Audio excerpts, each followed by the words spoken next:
കർത്താവ് കൂടെയുണ്ട് എങ്കിൽ കുറവ് അനുഗ്രഹമായി മാറും.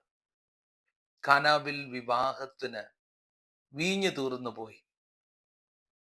എല്ലാവരും പ്രശ്നത്തെ കണ്ടപ്പോൾ മറിയ യേശുവിനെ കണ്ടു.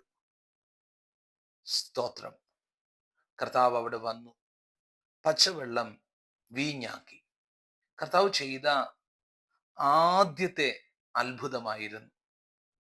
കർത്താവ് അവിടുന്ന് അവിടുത്തെ മഹത്വം വെളിപ്പെടുത്തി. ശിഷ്യന്മാര് വിശ്വസിച്ചു. നമ്മുടെ ജീവിതത്തിൽ കുറവുണ്ടാകാം, നമ്മുടെ ജീവിതത്തിൽ വേദന ഉണ്ടാകാം, നമ്മുടെ ജീവിതത്തിൽ പ്രയാസങ്ങൾ ഉണ്ടാകാം. യേശു വന്നാൽ കുറവ് അനുഗ്രഹമായി മാറും. കർത്താവിനെ ആശ്രയിക്കുക. Praise the Lord. കർത്താവിനെ ആശ്രയിക്കുക. മറിയുടെ വാക്കുകൾ ശ്രദ്ധേയമാണ്. മറിയ ശിഷ്യന്മാരോട് ഇപ്രകാരം പറഞ്ഞു, അവൻ എന്തെങ്കിലും കൽപ്പിച്ചാൽ നിങ്ങൾ അത് ചെയ്യുവിൻ. ശിഷ്യന്മാർ കർത്താവിന്റെ കൽപ്പന അനുസരിച്ച് കൽപാത്രത്തിൽ വെള്ളത്തെ നിറച്ചു.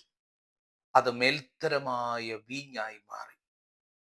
സാധാരണ പച്ചവെള്ളം കർത്താവിന്റെ കരങ്ങളിലേക്ക് ഏൽപ്പിച്ചു കൊടുത്തപ്പോൾ അത് മേൽത്തരമായ വീഞ്ഞായി മാറി. ഇന്ന് നിങ്ങൾ സാധാരണമെന്ന് കരുതപ്പെടുന്നത് ദൈവത്തിന്റെ കരങ്ങളിൽ എത്തപ്പെട്ടാൽ അത് അസാധാരണമായി മാറും. ഇന്നത്തെ കണ്ണുനീർ നാളെയുടെ സന്തോഷമായി മാറും. ഇന്നത്തെ പരാജയം നാളെയുടെ വിജയമായി മാറും. കർത്താവിനെ അനുസരിച്ച് തിരുവചനപ്രകാരം നടക്കട്ടെ. നിങ്ങളുടെ ജീവിതം ഒരു അനുഗ്രഹമായി മാറും. കാനാവിൽ പച്ചവെള്ളം അത് മേൽത്തരമായ വീഞ്ഞായി മാറിയതുപോലെ നിങ്ങളുടെ ജീവിതത്തിൽ കർത്താവ് വന്നാൽ വലിയ ട്രാൻസ്ഫോർമേഷൻ ഉണ്ടാകും.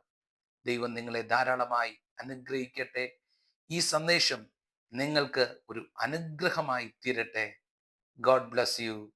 ആമേൻ.